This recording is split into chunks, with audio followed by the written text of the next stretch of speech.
I said I was thinking about it, as told you, for many years. How can I write God's glory in my life? How He was present in every time of my life. I think it's a good time that you brought up your book as well, that we talk about your book now, because Need to dive into it. yeah, if we can just pull up the book on it's available on Amazon. So we'll just pull it up on the screen. And in the meantime, here it is. So what made you decide to write the book now, like in this time period of your life? Why didn't you write it before, or what made you move to write this book now? I don't know. God told me to write, and actually, I would like to have this book since many years ago, but I didn't start.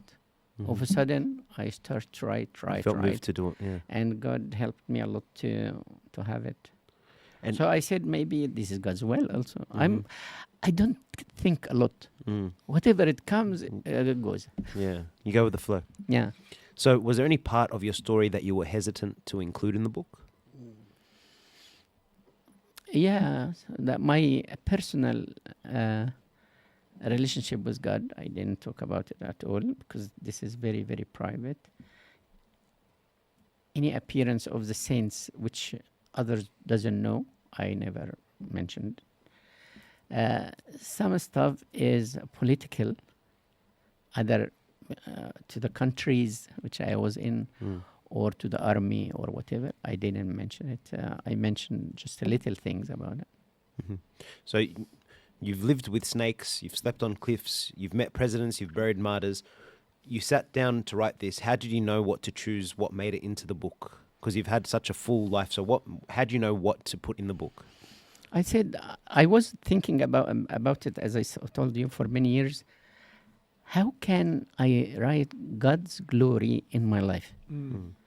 How He was present in every time of my life. So in my childhood, how I became in the church, how I grew up in the church, about my childhood. It's most of the book, it's all about my childhood until 1 year in monastic life. So I'm going a year after year thinking what God did with me. And just as much as I can memorize, I put. You had one story that I read in the book towards the beginning, which was about when you were getting baptized and what happened. Can you explain what happened when you were being baptized? And this story also, I didn't hear it except after I became a monk, 2 years or so, something like that, my dad was very upset that I became a monk, and my mom was encouraging. And she said to him, we know that he will be a monk since he is born.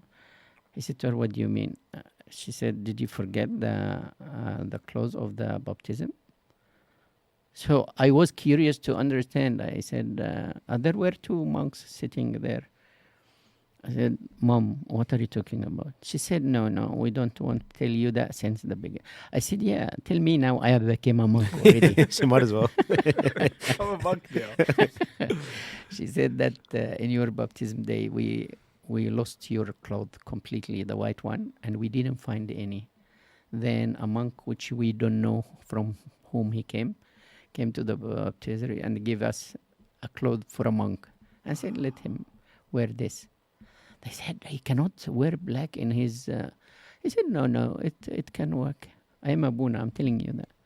So because they didn't find anything, so I am the only boy, I think, baptized in a black cloth. Wow. Definitely for a reason. Oh my God. All right.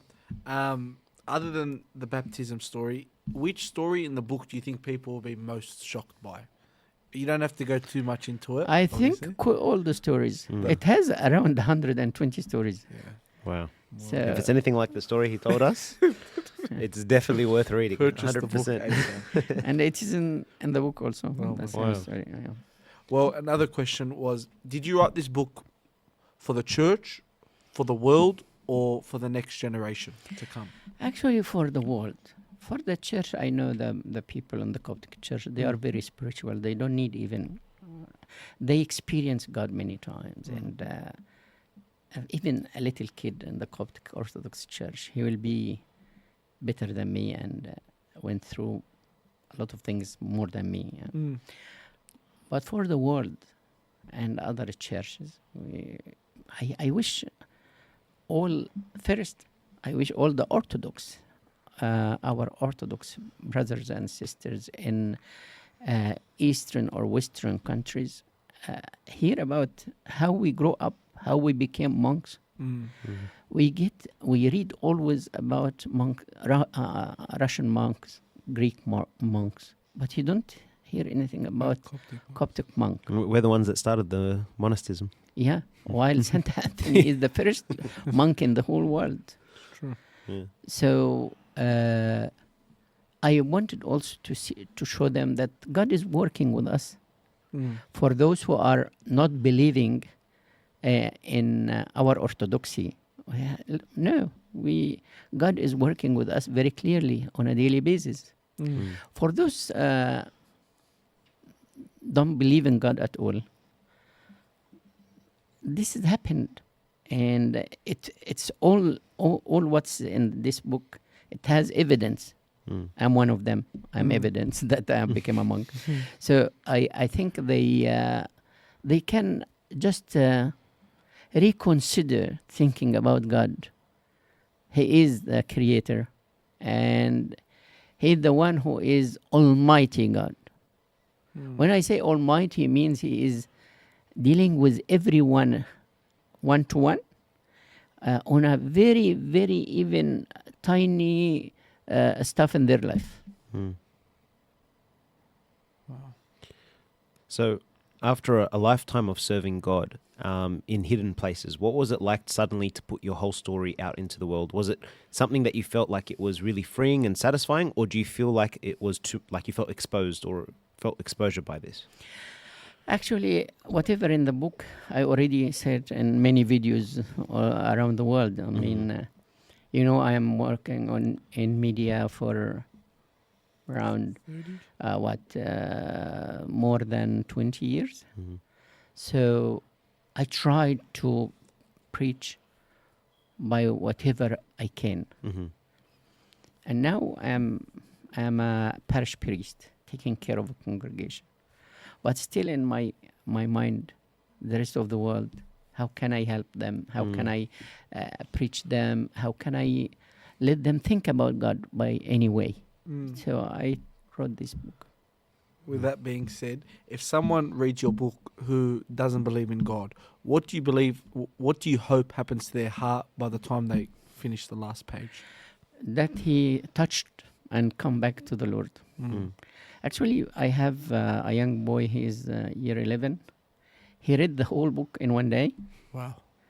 And he came the following day and said, Father, can you help me to be a monk also? It was very nice to hear that after he read the book. That's beautiful.